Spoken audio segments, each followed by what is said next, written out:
Time for the 49ers Rush Podcast.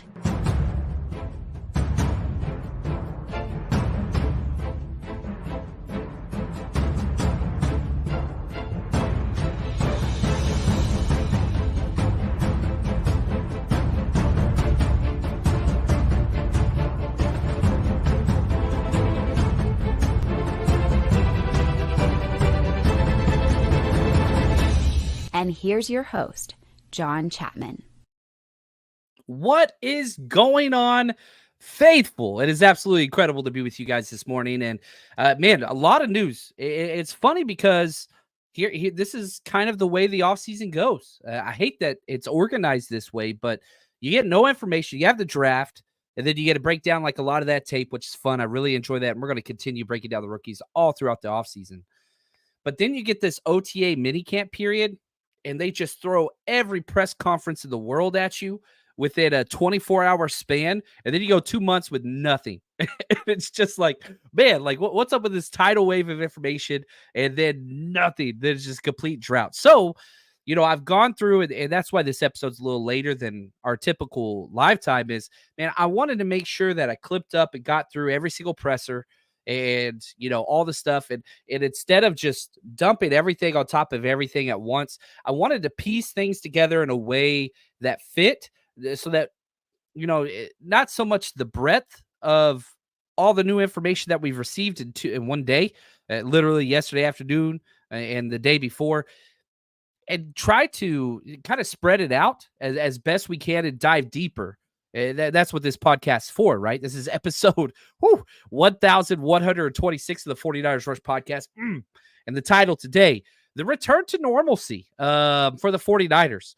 Reference from, the Roaring 20s and all that kind of craziness that took place if you're an American history guy. But whatever. So I wanted to dive in today just to a couple very, very key facts and use the players themselves, the coaches themselves, and kind of what they are talking about with the OTAs, the participation, all that stuff. Obviously questions, and we got to conclude. When we're in the offseason, man, offseason means we got to put the nostalgia touch on there. You just got to. And we're going to be talking about number 34. The best number 34, maybe for any team ever at any franchise. Don't care in the NFL. Hopefully you guys know who I'm talking about. It's going to be a fun discussion to conclude the show. What's up? Oh, shout out to David with not only the first comment in the chat, but he got the hashtag CC and he complimented my Mavs. That's right, baby. Mavs looking good. Took game one. They haven't won a game one in forever, but man, that was such an entertaining game. I love it. David, appreciate you, man. He says, John, I'm curious your thoughts on the new kickoff rules. Ooh, they could have a major impact on wins and losses and all. Some teams will ace it. Other teams will really be bad at it. This is a big question mark. You are not wrong. And you look at the 49ers were one of three teams to vote against it. 49ers have been terrible on special teams for 8 consecutive years, 17, 18, 19, 20, 21, 22, 23, 7 consecutive years. They've been terrible. You look at special teams as a whole, bottom of the league, bottom 10 in the league, 7 consecutive years in a row. Terrible. And what's crazy about that is that's with Mitch Wisnowski having, a top 3 punter year last year. Top 5 guaranteed. Top 3 is probably where I would put them. But yeah, we've been terrible. Missed kicks, missed extra points, terrible kickoffs, kick the ball out of bounds, can't get touchbacks. You draft a guy to get touchbacks, and then they make touchbacks illegal. Yeah, it's been rough. And, I just loaded this as, I was answering that question. This wasn't in the plan for today, but David, because you let off with the Mavs, because you're a subscriber of the show, and because you're freaking awesome.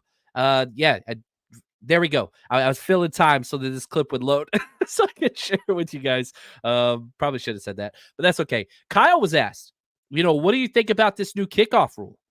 And shoot, let's start the conversation with Kyle, and then we'll take it to where it goes. I got a lot of interest because it's all new to all of us, and the more you look into it, the more we practice it and stuff, and try to simulate the techniques and everything. You realize how different it is, not just from a technique standpoint, but the space and time, and how you stagger the guys, and all the different strategies of it. And there's going to be a lot of scheme that pops up throughout the year that it'll be experiment, because the scheme's about adjusting to what you see and trying to come up with new things, and it's all going to be new for everybody. And do you coach the kicks like you used to with hang time? Do you want to squib them? There's so many things that we can all talk about and discuss.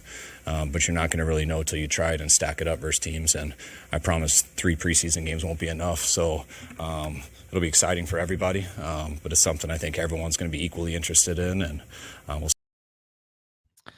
I'll say this, okay? And this will tie into our conversation a little bit later, just about the culture of the 49ers. The 49ers are not innovators at all on defense or special teams. They refuse to. In fact, Kyle Shanahan hates it more than anything. If you want the one single stat to explain to you what Kyle thinks of special teams, do you know how many fake punts the 49ers have run since Kyle Shanahan is the head coach? How many fake punts have the 49ers run since Kyle Shanahan became the head coach 7 years ago? The answer is 0. 0. That's not the job of special teams. It's not the job of defense. You guys, vanilla ice cream. I love vanilla ice cream. Don't hate vanilla ice cream, but that's what it is. Offensively, we can do whatever the hell we want. We're going crazy. This is Kyle. And again, like, now I know somebody's like, wait a second. Mitch Wisniewski ran a fake punt this year. Well, that wasn't called, and there was a penalty, so the play was negated, so it never is registered as an official play. And Kyle didn't call that. The special teams coordinator didn't call that. It was just Mitch Wisniewski being freaking Muscle Mitch out there, which I love. So, like, that's the whole idea. So if we start this conversation on special teams with the 49ers, we're going to be the most vanilla out there. It's going to be don't risk it. Let's figure things out. So it's going to be high, try to put it at the 5 on the numbers. That's what they're going to try to accomplish. I guarantee you. And then they're just going to play tackle, go make your plays, whatever else. And they have kind of stocked this roster with running backs, safeties, linebackers that should be able to fill those roles relatively well. You have lots of safeties, lots of linebackers, lots of running backs. That's what you want on special teams. Throwing a little bit of tight ends, a little bit of corner, then you're good to go. You want to put some defensive ends out there with hyper athletic, whatever, at the back end of the roster. Yeah, I ain't got no problems with that. That's what that is going to be. Now, a shout out to Lee, on the way to eliminating kickoffs totally. I thought that's the way they were going to go. This is the opposite way, right? There's always that pendulum where, like, it goes too far, and then they all right, let's swing back. I think this is a swing back. This is a recoil, in my own personal opinion, Lee, that this is going to make kickoffs a much more. I mean, we were getting touchbacks probably about 50-60% of the time last year. That's just off the top of my head. Now touchbacks are illegal. You cannot do that. You kick it out of bounds, they still start at the 40-yard line. And so if you kick a touchback, I think they start at the 30. I think they start at the 30. It was 25. It was 20, then 25, then 30. Like, they're trying to make touchbacks illegal. And what they're doing with moving the two groups so close together, the contact is not as violent, if that makes sense. You don't have full speed running into each other. And talk about just the difference. I would not have made varsity if not for kickoff. That's where I got my start. Like, I was the wedge buster. You're not even allowed to do that anymore. That was John Chapman's sole purpose. I was the tone setter for my team. And I wasn't athletic. I wasn't fast. I wasn't big, but damn, I was mean. And dang, I loved violence. It's just what it was. And so I was the guy that was just the wedge buster, which you used to be able to do everywhere. Can't do that anymore.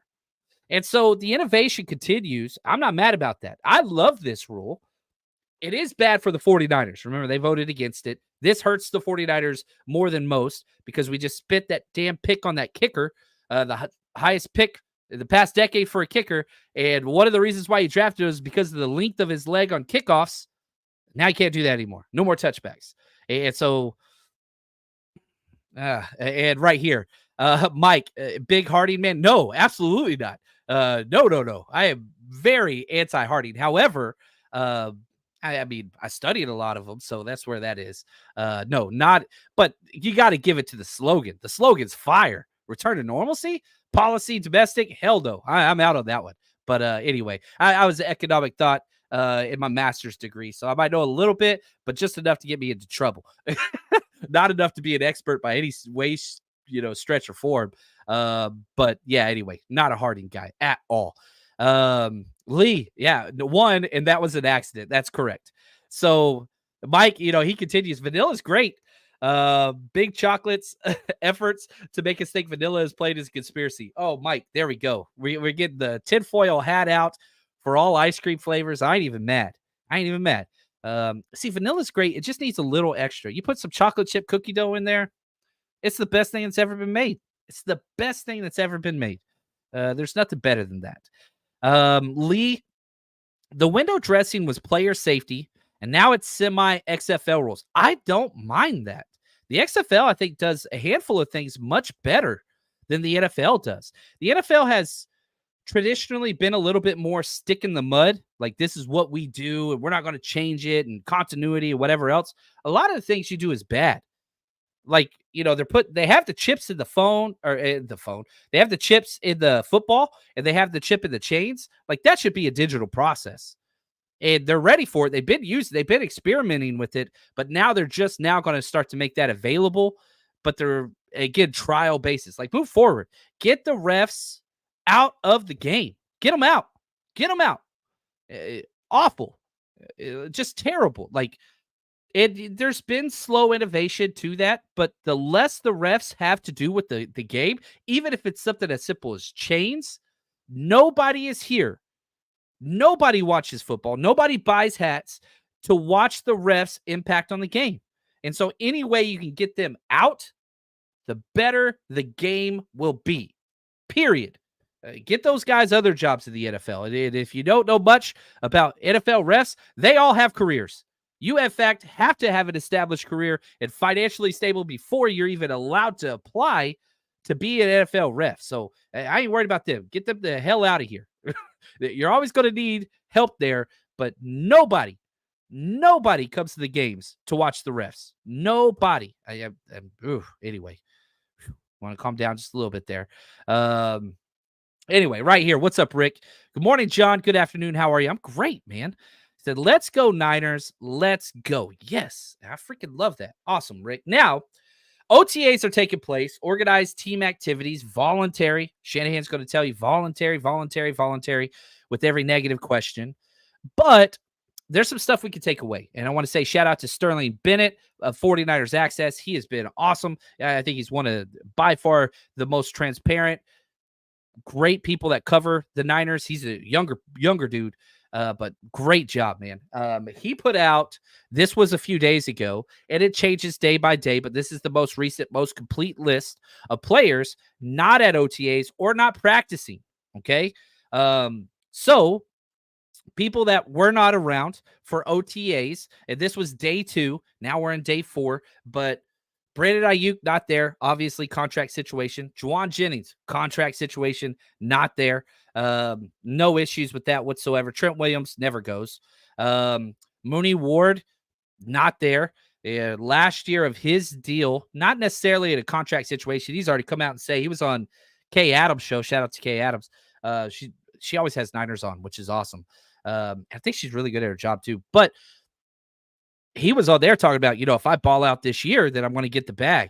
And so, yeah, there you go. Like, he's not holding out there. So he's fine. Drake Greenlaw out. Obviously, the injury. Now, the players in street clothes. Fred Warner, not an issue. Linebacker 1. George Kittle, coming off that surgery. But, not too concerned about him long term. He's going to be just fine. And Jacob Cowing. That one's weird. And nobody asked a question. Like, I don't understand.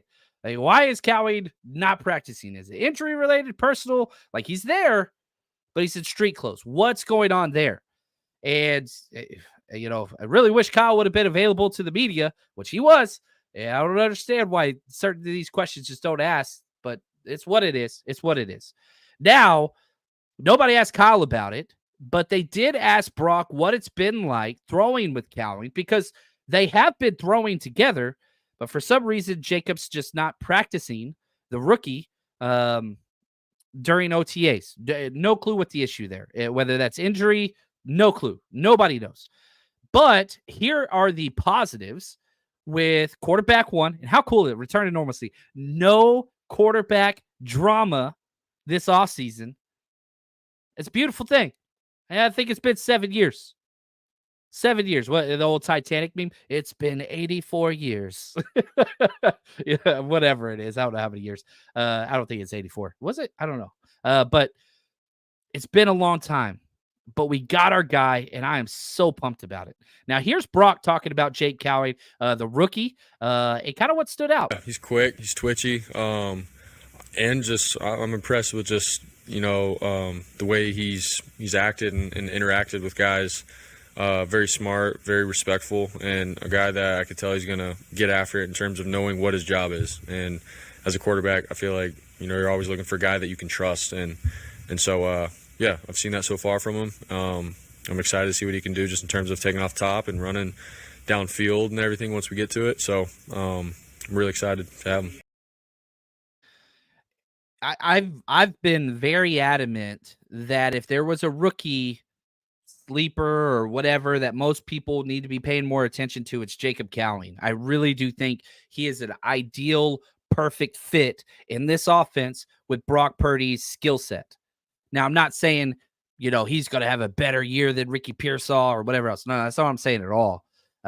But I do think Cowling is long for this 49ers franchise. And I think that he is a great fit. The problem, man, he could be using these snaps. And it's just like, huge opportunity missed because Jennings ain't there. You want to put him in the slot. Ayuk isn't there. You want to put him at X, which I think those are his two natural receiving spots. It's a missed opportunity. And you don't fault the player. You fault the missed opportunity. You know what I'm saying? And so as I go through a couple of these other players and I get a little upset, I'm not upset at the player. I'm upset at the opportunity that is missed. Carpe diem, baby. You got to seize the day. Sometimes your body says, nope, not today. But it's a huge missed opportunity. Now, the players that were in the gym or on the side field working out because they're rehabbing, Talanoa Hufanga, which that's really good news. Off the ACL, the fact that he's already there, we'll have no idea what his lateral movements are coming off an ACL because you can tear your ACL and still sprint. It's the lateral stuff. Hopefully we'll get some workout videos, but Talanoa is not the type of guy to leak videos or workouts or whatever. That's just not who he is. I mean, dude dressed up incognito repeatedly on Fridays just to go watch high school football games in the Bay Area without telling people. Like, gosh, how much? There is no way you could like anybody more than Talanoa Hufanga. Like, is there anybody in the world that looks at Hufanga and is like, I don't like him? You know what I mean? Like, he's just such a cool human. But I'm glad that he's back. I feel like this is a very positive thing. But again, I really wish we would know what's happening there. Is there any lateral movements whatsoever taking place? That will let us know what stage of the workouts he's in coming off that ACL. But that's a positive. Drake Jackson, probably one of the biggest negatives. Now, he had the torn meniscus and he had surgery. Man, meniscus, that's 6 months, 4 to 6 months. And so, I mean, he was put on IR, season-ending IR, back in like December. When was his last game? Because the timetable, I think, will help with this. I can't believe, maybe they're just taking it slow with them. And again, defensive line, by far the least profitable during OTAs, like for what you get out of what's happening out there. Like, yeah, I've talked about this in the past. Like, probably, I wouldn't even put running backs up there. Like, defensive line gains the least from OTAs, like the absolute least. Just defensively, linebackers, DBs gain the most. Offensively, I wouldn't even say O-line gains the least because they have to work together. D-line, not near as much, especially in our system. But, looking at Drake Jackson, his last game played in was October 29th in 2023. So that was October. Man, he didn't even play in November. December, January, any of the playoffs. He's been out for a long time. That's a long, I mean, you're talking 7 months minimum. If you want to be honest, it's closer to 8 months. It's a meniscus. I don't know the date of his surgery. Maybe that's what complicates things a little bit.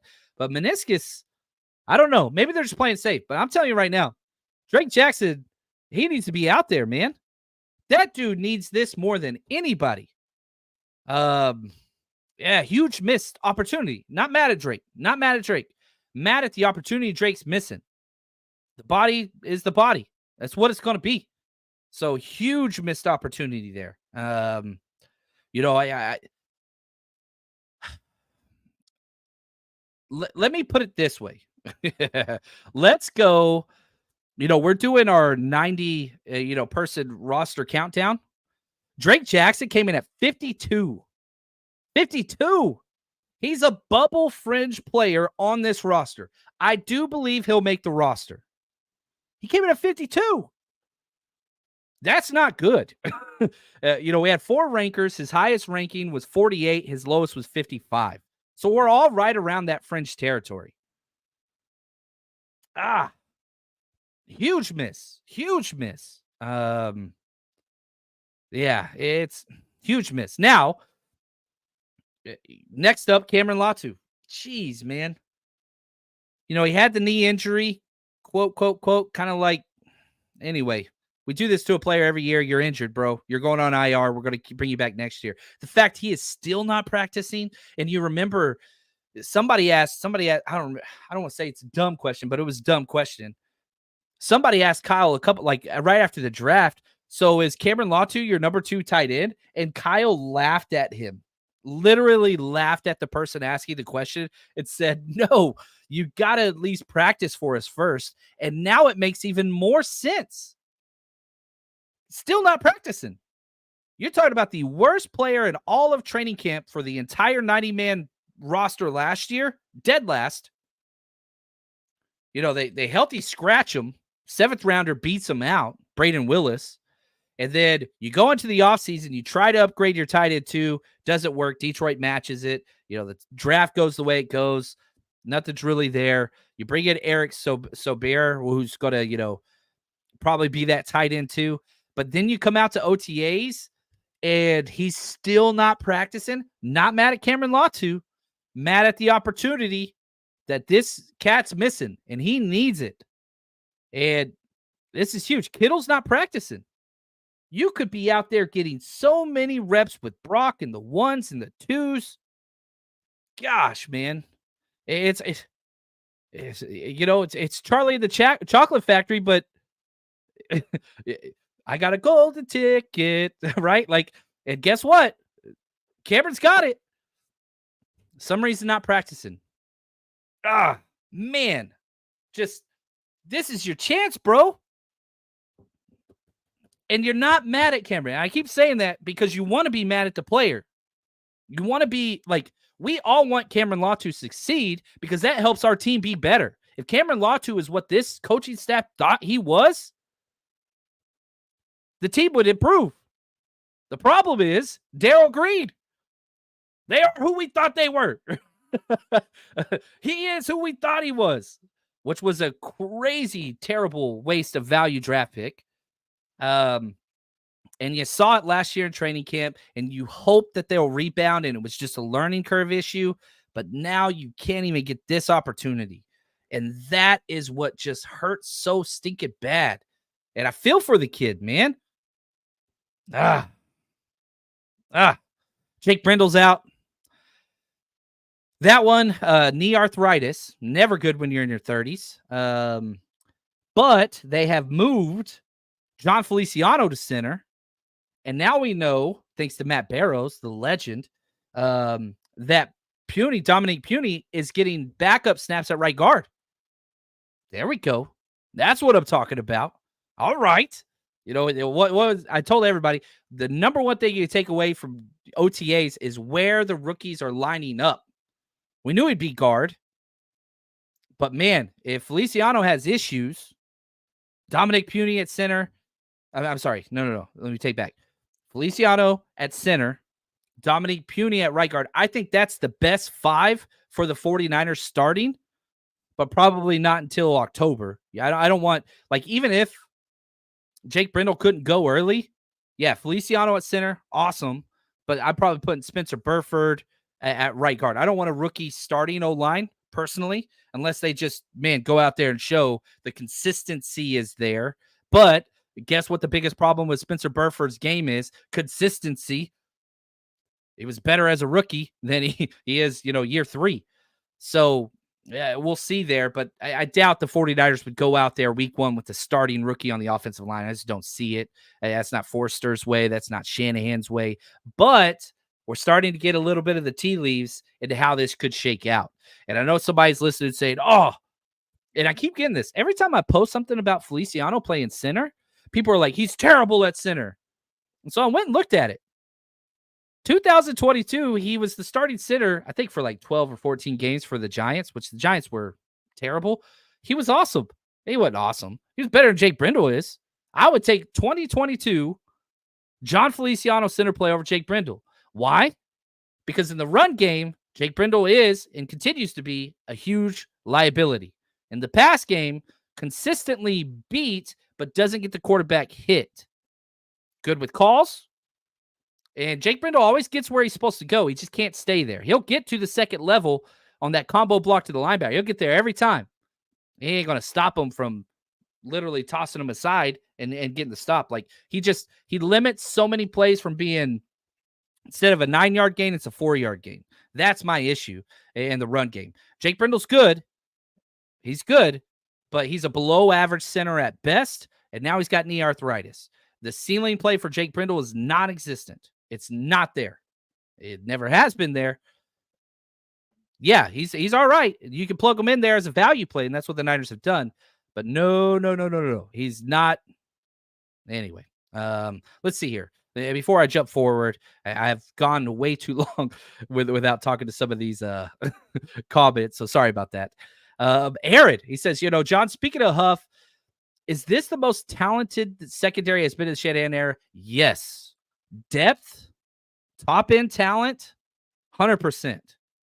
You look back at that 2019 team that went competed in the Super Bowl with Sherm and Jimmy Ward and all that stuff. Like, this blows that out of the water. Charvarius Ward now versus Sherm. I'm taking Ward. The Sherm was amazing in the technique, and they even talked about that. I didn't cut this clip, but no, this is the depth by a mile. And I think the top end. And with all the rookies. Now, this secondary is by far the best. By far the best. Ben, hey, John, I know you probably graded our draft picks, but can you give me a quick grade? Oh, Ben, I hate grades, man. I taught for a living, and I hated it. I never do grades, man. But you want an overall grade? I'd say B-, C+. I did think it was a very good use of resources. However, they found great fits at positions of need next year. So it's a red shirt, team fit need that neglected value, but found guys with a lot of playing experience that fit the culture and eventually will play into that. Now, are there all pros in this draft? We'll see. Hard to grade that way, but I'd say B-. I'd say B-. I like the moves that they made, and I like the players, but I did feel like they left a little bit on the board. If they offensive line, we'll see. Defensive line, didn't touch it. So I'd say B- if I was going to be honest, but I'm not a grades guy. I'm sorry. Lee, Drake spending time in the rat beef. I think it's a different Drake, but I love it. Right here, Bronson did not like seeing Cam Latu on the Lions sideline before the game even ended. Ooh, I was at that game. I didn't pay attention to that, but I think he has a cousin that plays. I could be wrong, but yeah, I don't know. I don't know much about that one, so I'm gonna stay away. Drake, quadriceps surgery end of February, according to Mayoko. I thought it was a meniscus. Okay, there we go. Thank you. Right here, Logan, what's up, bro? He says, hey, Chapman, how do you feel about Robert Bill Jr.? I like him. I like him more than Drake Jackson. Think he can get meaningful snaps this season. I mean, Drake Jackson got, I think, like 8 snaps in the Super Bowl. So that lets you know kind of where they like him. And I think that he's going to finally be able to just do his specialty, which is speed edge rusher.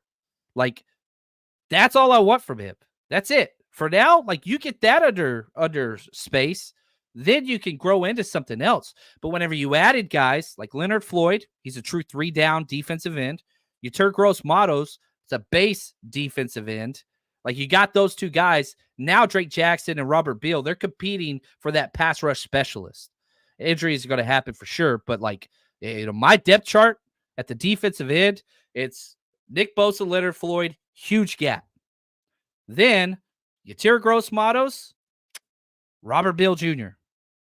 Then you got Drake Jackson coming in and, whatever else. But like, yeah, it's interesting. That's an interesting one right there, how it's going to come. But I'm excited. Oh, look at this Trey Lance Monday. Oh, that is a awesome tag. Oh, man. Ouch. Right here, Logan. Mason Pline bandwagon. Here I come. Yeah. Mason Pline, like, dude, there's room here. The 49ers keep 4 tight ends consistently in their initial 53 and on their active 53. If that's the case, just play the numbers. Like, Kittle, lock, obviously. Eric Sauber, I think he's pretty damn close to a lock, especially what he does on special teams. Braden Willis, Cameron Latu's not beating out Braden Willis. Couldn't do it last year when he was healthy. Now he's not even practicing. Braden Willis has a full year practicing under his belt. Mason Pline, like, it's Mason Pline versus Cameron Latu. That's where we're at. Like, yeah. And I'm not going to be shocked when we add another tight end.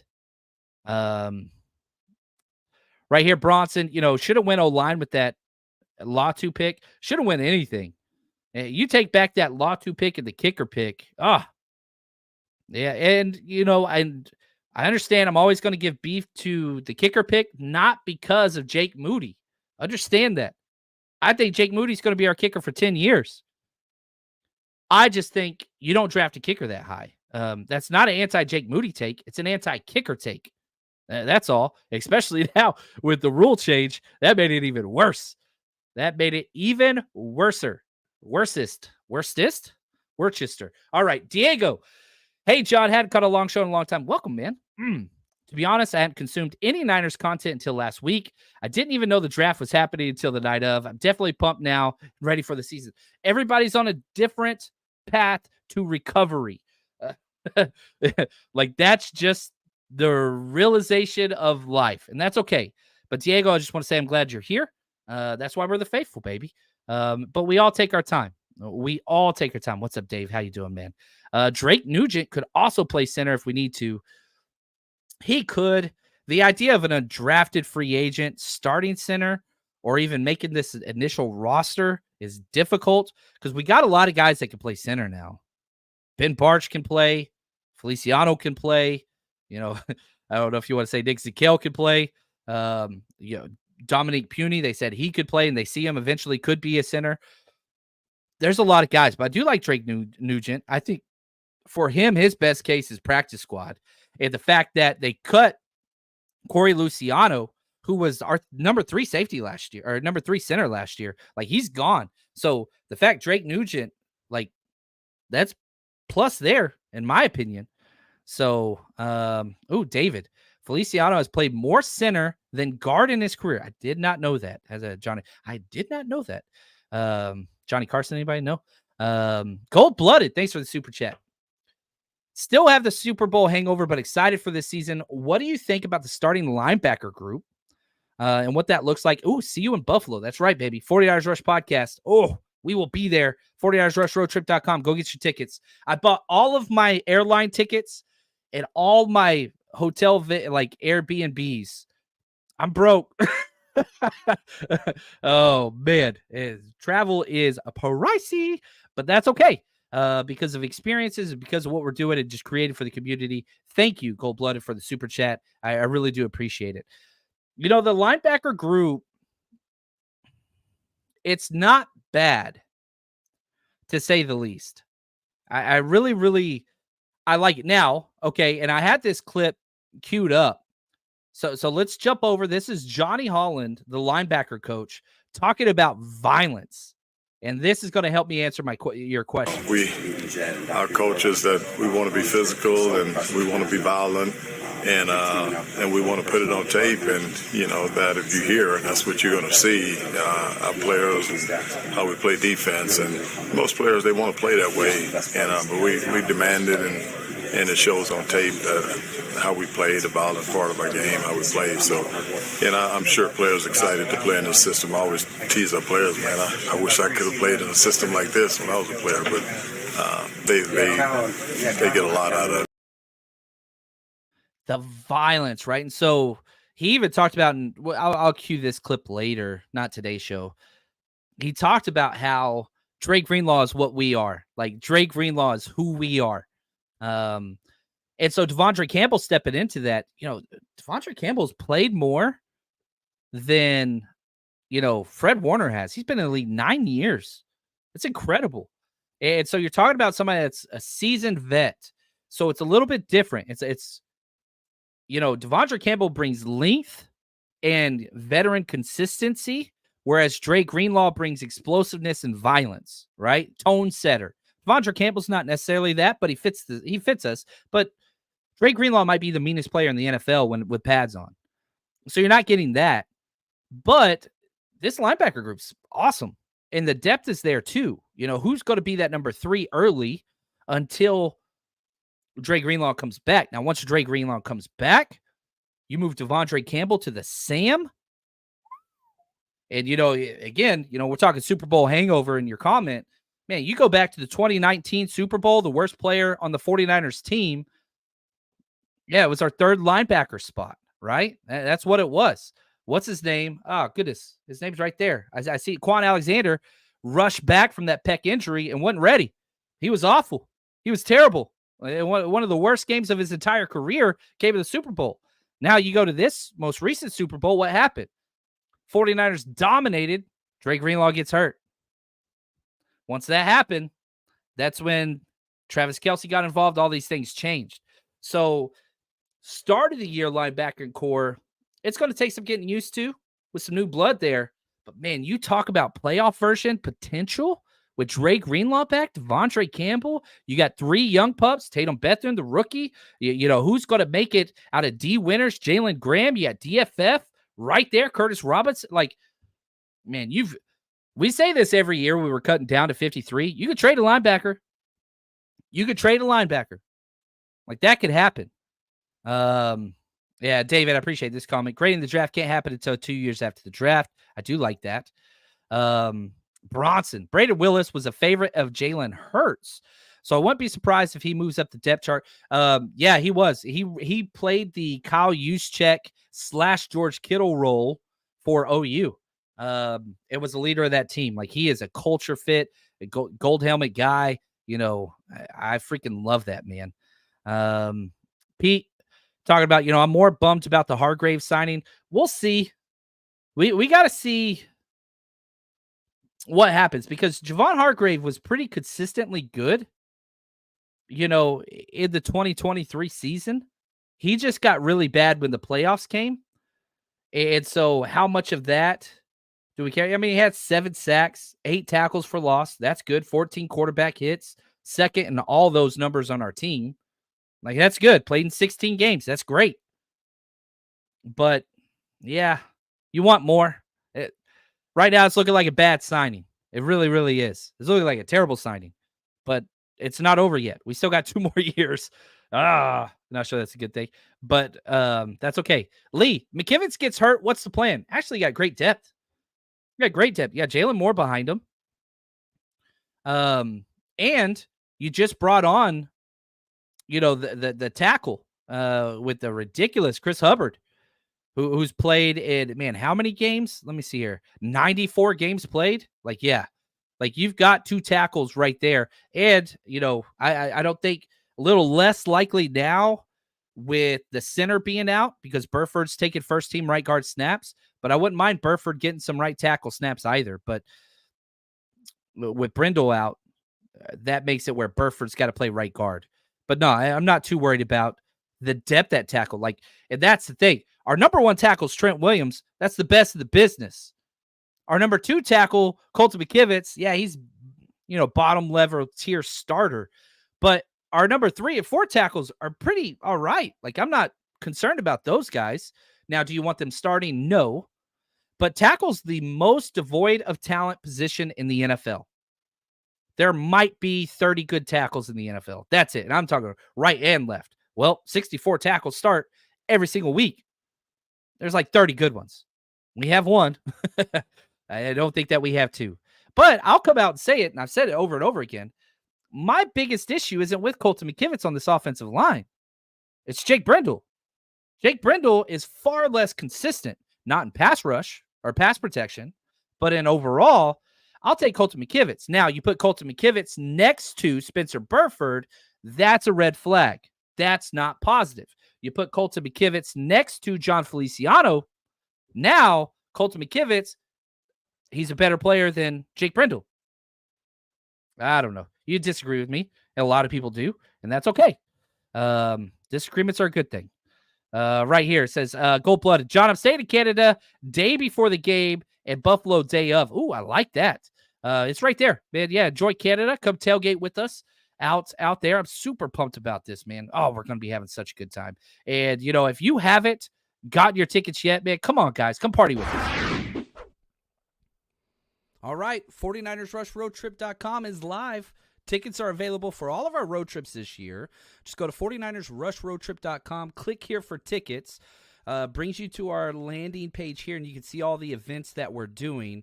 And so once you pick an event, you just click on 49ers Bucks, scroll down. You can see our pre-party. You can see our tailgate. You pick what you want to do there. And right now, the prices are as low as they're ever going to be. They only go up. So we got early bird pricing until we sell a certain number of tickets. You can check out there. You get a QR code ticketing site, which we built ourselves, which I'm so excited about. Is incredible. Now, if you want more, you can click on our True Fan travel link. And so let's say you want to go to Tampa. And you can kind of see, you can put your deposit down now. Flights, transportation, hotel, parties, all that stuff, game ticket, you name it, it's there. It's a $300 deposit per city.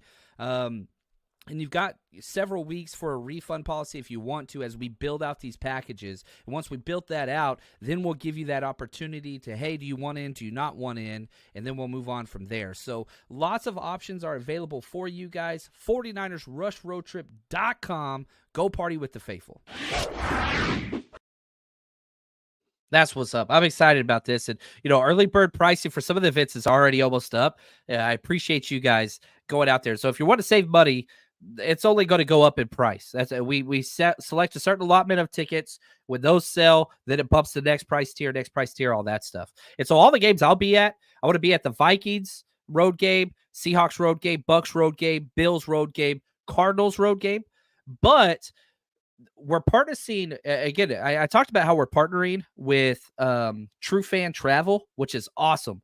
And so I'm not going to be at the Dolphins game. But it doesn't mean we're not working our tail end off, building out a full entire trip. And, this trip, it's up. This trip is up. So you can go book this one down. We're doing it one at a time. Hotel, to and from your hotel. We're putting together a night before boat cruise, all inclusive. 49ers players going to be joining this bad boy, which is going to be fun. We're having a pep rally the night before, all inclusive tailgate, game ticket included. All this stuff is there. Refund policy, all that stuff's on there. Working with X Hospitality and True Fans. So that is in the link of in the description of this video audio platform. We're going to build out something like this for every single trip, but I'm wanting to get something for. I couldn't do the Miami trip because of the holidays, but that doesn't mean Niners fans won't be. And so I want to make sure there's a healthy space and place for people to get together because Miami's a difficult city. It's so spread out. It's kind of like LA where the stadium's very far away from all the touristy fun downtown activities. So it's a hodgepodge. So if you are going to Miami, we got you. You want to travel by yourself? We got you. Check out the True Fan thing in the description of this video. Thank you, Mike. Appreciate it. Says awesome work. Sounds awesome. It's going to be great, man. Anyway, Corey says normal. Is it CMC holding out? Who in the world said that? No, he's getting married. Now, he does have zero guaranteed dollars on his contract, but man, no, Corey. No. If that's out there, that's completely conjecture. That's never been put out there at all from the player, the representative, the 49ers, whatever. Should some contract work be redone? And here's another thing. Like, again, contract work's not going to be done until after January 2nd. It's May 23rd. Why after? Because we don't get the $18.5 million from the Armstead release until that time period. So you got to wait. It's going to take time, and we got time. Right now it's OTAs. Like, man, we got time. But no, Christian McCaffrey, not worried about him being in shape, not worried about any of his stuff. He's getting married to Miss Universe. Like, good Lord. Incredible. What a cool dude. Right here, Tobias. John, what do you think it would cost for Michael Mayer? Would Elijah Mitchell at a 4th be enough? No. Michael Mayer is awesome. I think he was picked 35th overall by the Raiders last year. And I'm not sure they want to give away young assets. I know they drafted Brock Bowers because they're a terrible franchise. The Raiders are just so funny. I live in East Bay, and I see like a lot of Raiders stuff, and I'm always just like, man, why would you? Like, I get staying a fan of the team that you grew up with, but like, what's their slogan, right? Raider Nation, isn't that what they call themselves? And it's like, it makes sense. Like, Raiders move across the nation consistently because they don't have success anywhere they go. Oakland, LA, Oakland. Now you're in Vegas. And the only reason why good things are happening in Vegas is because everybody wants to go party and then go to a football game. It's like, I've been to 2 games in that stadium, and both times I saw a handful of fights, and it was all the Raiders fans fighting Raiders fans. So yeah, Raiders Nation. Raiders, keep moving across the nation until you find a place you're welcome. Anyway, but yeah, I would take Michael Mayer. I would trade a 3rd in Elijah Mitchell. Man, I might trade a 2nd. Nah, probably not a 2nd. I'd trade a 3rd in Elijah Mitchell today for Michael Mayer. Oh my gosh, that would be incredible. I would take that. Oof. Yeah, Mike says, way more Raiders stuff still than I'd hope. And we'll see. We'll see how that goes. Gold-blooded. John, when's the best time to book flights? Now. Wait for game tickets, buy hotels and flight tickets now. They've already jumped up already. Now, always wait till Tuesday, Wednesday, Thursday. So if you haven't yet, if you're not going to book today, don't buy airline tickets on the weekends ever, unless you have to. But whenever you're planning out, wait. Tuesday, Wednesday, Thursday usually drop a little bit. And pay attention there. That's what I would recommend. So, man, I've got so many more notes, but that's a whole nother episode.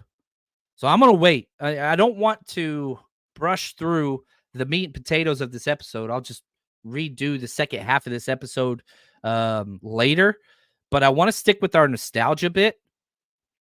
And, we're just continuing through slowly. We ain't got no end date. We did 1 through 30 last year. Now we're on 34. And we do this, the best person or player to ever wear this number 34 in all of 49ers history. And, when number 34 got retired in the 60s. So not a lot of players to choose from. I think there's only 4 players in the history of the 49ers to ever wear number 34. Started off with Eddie Forrest in the 40s. He was a guard for 2 years.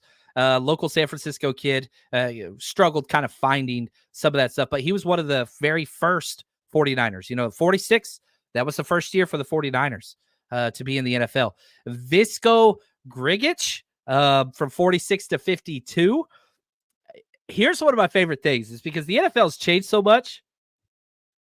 He had 1 Pro Bowl, 0 All-Pros, but listen to the positions that he played, okay? I don't know what position this is.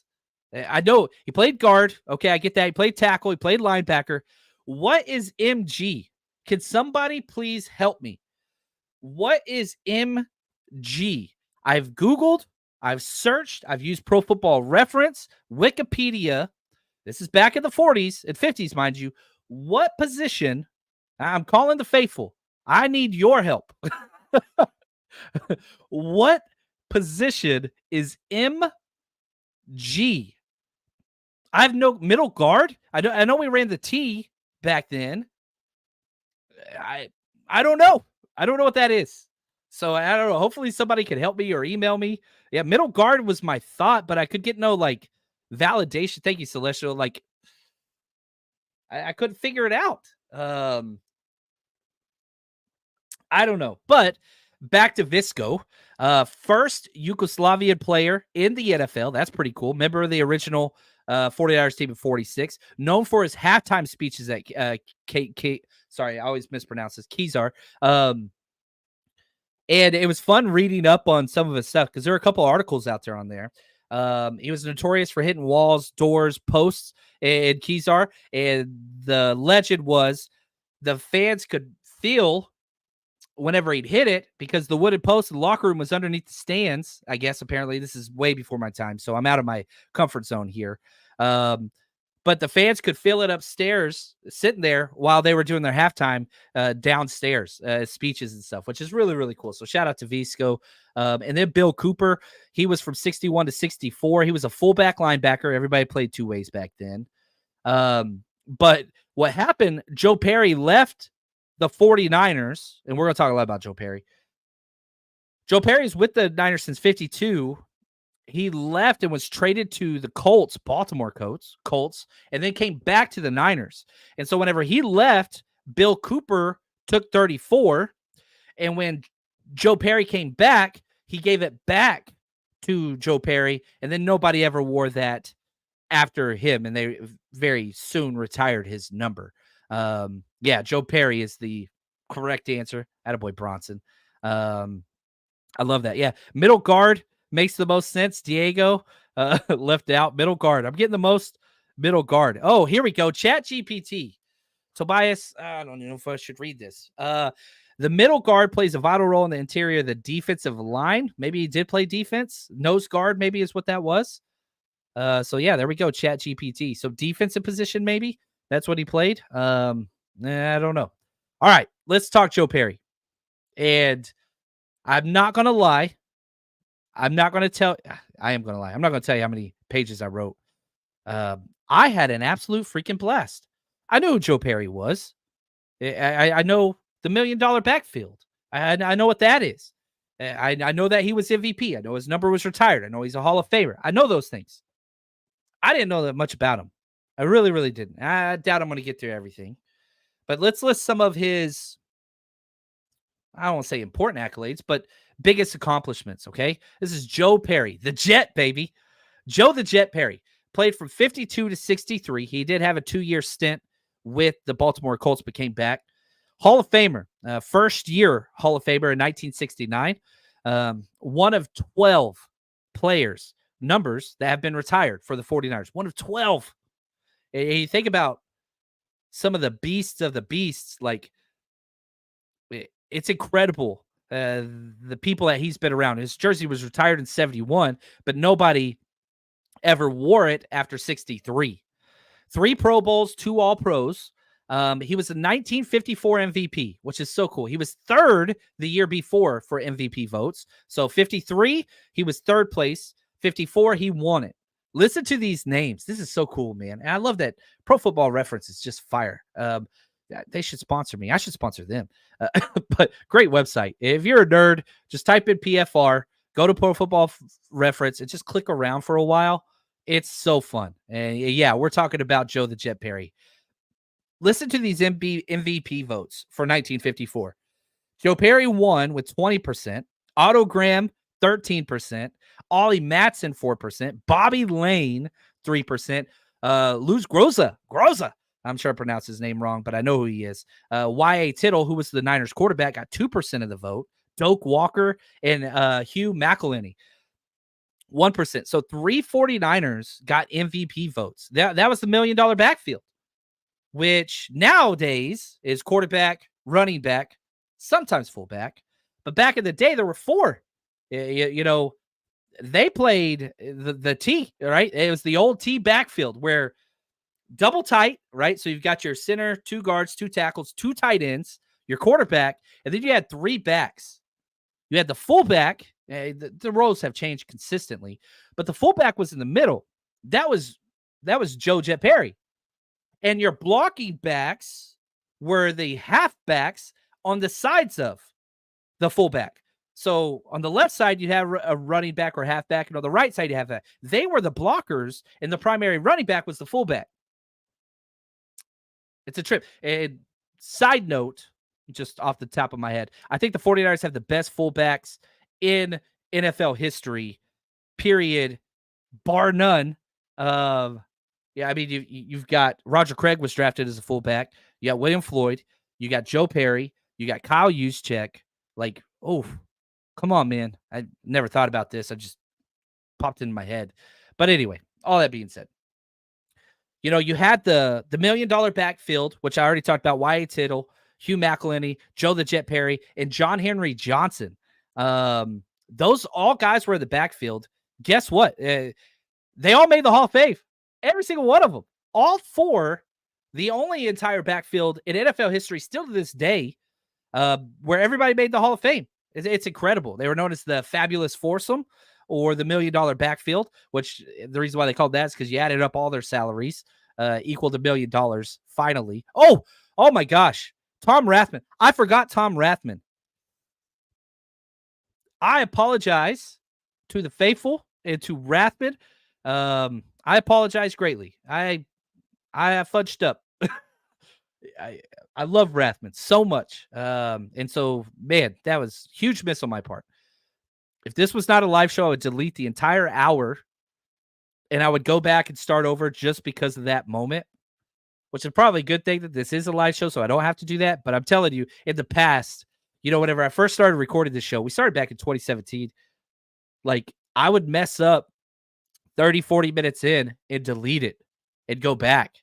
Yeah, man, those days, a lot of stressful days. But anyway, Jim Brown was a fullback, right? Yes, he was. Originally, I think the transition took place a little bit. And Jim Brown is tied to Joe Perry because when Joe Perry retired from the NFL, he was the NFL's all-time leading rusher.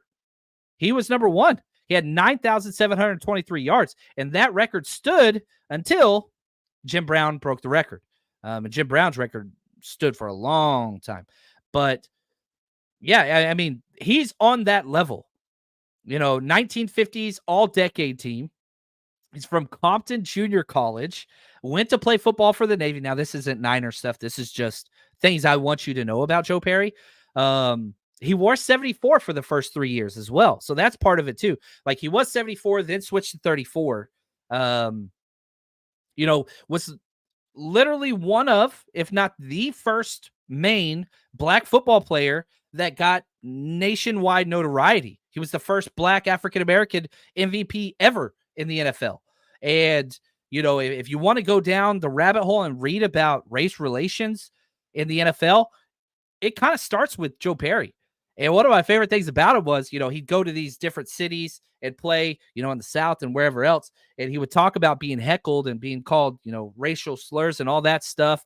And, threaten never to come back here or we'll kill you and your family and all that kind of stuff. And he would always pop back. And I respect the hell out of that. And he would always tell him, he said, I had the same line for every city. Oh, I'm coming back. You better bring your friends and your family. You want to stop me. And I freaking love that. I love this man. I really, really do. Now, to stick with that, he chose the Niners over the Rams. I never knew this story.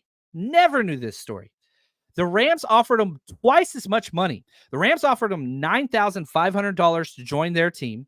The 49ers only offered $4,500. But he chose the Niners. Why? Culture. It's always been this way. The Niners are the Niners. He chose them because their head coach, Tony Marabito, who was the founder of the 49ers, and Perry described him like he was his father. That is the difference. You took half the money to be a part of this, and he was from Compton. And I think this was when Rams were in LA. They move all over the place too, but whatever. Now, talk about just some more firsts that Joe Perry accomplished. First running back ever to have consecutive 1,000 rush yard seasons. Nobody ever did it before him. Ran a 9.5 100-meter dash. I don't know if you know this. That's unreal. The world record at the time was 9.3 by Mel Patton, the great Mel Patton. And so, like, you're talking about, this is why he's called the Jet, right? The dude's just unbelievable. 3 seasons he led the NFL in rush yards. 3 seasons he led the NFL in touchdowns and yards per game. He's still the 49ers leader all time for rush touchdowns with 68. Gore has 64 right behind him. And just a couple more things. Just, whenever he quit playing football, he competed. He joined the Pro Bowlers Association and competed. He had a career average over 200. Like, this dude just could do anything. He scouted with the Niners for a few years, even did sports radio in the Bay Area. He died April 25th, 2011 in Arizona, where he was born at the age of 84. And so, like, just awesome, man. I don't know. It's pretty damn hard to talk about Joe Perry on or off the field and not smile. And I understand I did not do justice to who this man was and what he contributed to this franchise and to this community. And I don't know. If you got time, just Google Joe Perry. You'll be better for it. And I think you'll be a better fan and a better person for it, because this is somebody that still inspires. I freaking love it. I love it. Absolutely love it. Logan, he says, I'm not going to lie, Chapman, I don't see how Isaac Guerrero fits with this team.